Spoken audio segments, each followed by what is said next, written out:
The iPhone 6 has yet to be released, but that is not stopping fully functioning clones from hitting the market, so let's check it out.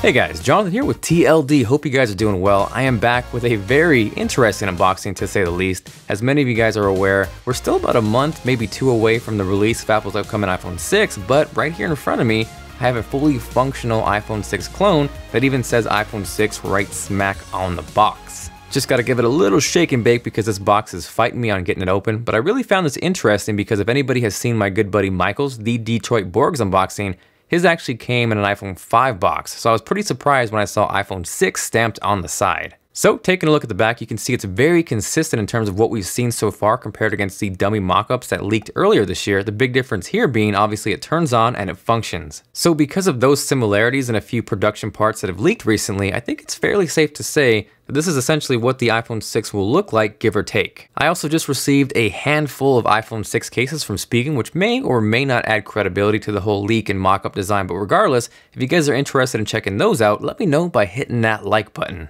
Now, spoiler alert, this may look like an iPhone 6, but as far as performance goes, it is not snappy at all. It's sadly actually a massively underpowered iOS skinned Android device essentially. If you compare it to the iPhone 5S, for example, you can see in terms of performance on Geekbench, it gets absolutely destroyed. But what's interesting though, if you look at the specs on paper, they're actually pretty close. They're both dual core, they're clocked around 1 GHz, but I think this is a testament to not only Apple's performance hardware-wise, but software as well. So continuing on with the unboxing, because there actually was content and accessories which I found amusing, the first thing up is a quick start guide, which says hello right smack there on the front, just like Apple products. But if you dig a little bit deeper and look inside, the most hilarious thing that stood out to me is those are iOS 6 screenshots, so yeah.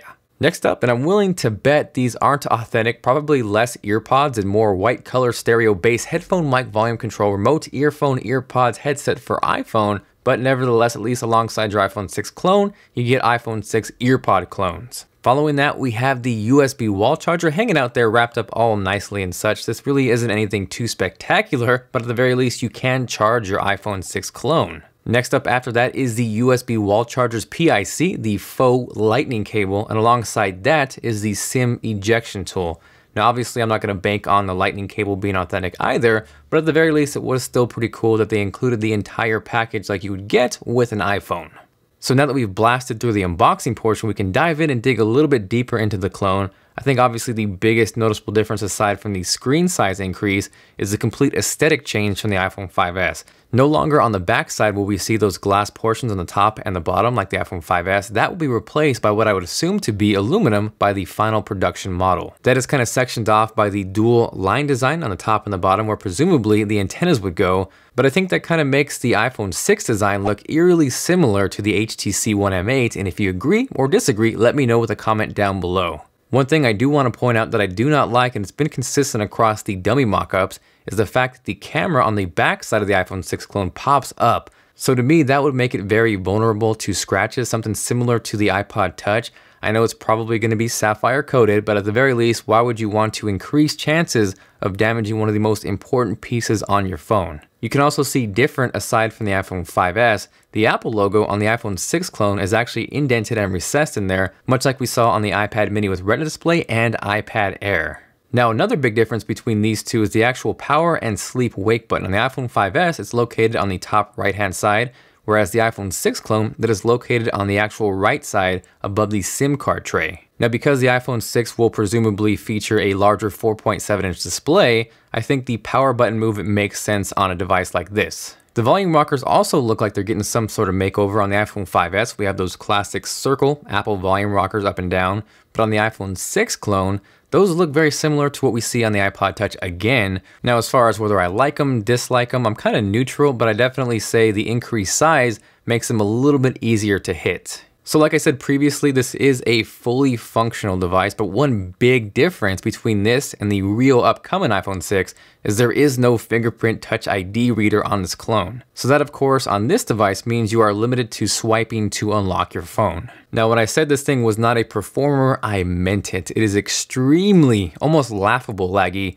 and I almost want to go out kind of your average consumer style and go kind of bring this to people out in public and kind of get their feelings on how it performs, maybe even see if they notice the apparent lag compared to a current iPhone or even Android device. And if that's something you want to see, definitely let me know. So like I also previously talked about, this essentially is an iOS skinned Android device, and bits and pieces of Android creep out here and there. For example, if you hold down the home button, normally where you would get Siri on an iPhone, on this you get Google Now, which to me is a kind of an upgrade, and I would prefer if I could do that on an actual iPhone. One thing I did notice, and again if you did watch Detroit Borg's video, it is extremely hard to access the control center on this iPhone 6 clone. Sometimes it almost feels impossible, but I actually got it down almost to a science where if you hold your thumb right there between the bezel and the screen, and then you slide up, you can kind of feel it vibrate, and then you can nail it every single time. Now I know I'm going to get tons of questions of where can I buy this, and I want to tell you with a giant warning sign, do not buy this for anything more than purely entertainment. This particular one you can pick up on Chinese websites from anywhere from 160 to 200 bucks. I know as of August 1st, Goophone will be releasing their clone version of the iPhone 6. But honestly, as you can see from performance, you're not getting anything that you would really want on an iPhone, and at this price for a little bit more, you can get a Nexus 5. Or if you can find it, you can get something like the OnePlus One, which is going to absolutely destroy this in performance and overall just usability. I did get a chance to do a little bit of gaming on this iPhone 6 clone, and it wasn't as bad or as terrible as I would have imagined, but the actual touch screen wasn't really responsive, and it kind of hindered the gameplay and overall enjoyment at times. Regardless, it did give me insights and a better look of what the 4.7-inch iPhone 6 will look like. I do really enjoy watching movies and media on a screen size like this. Honestly, my ideal screen size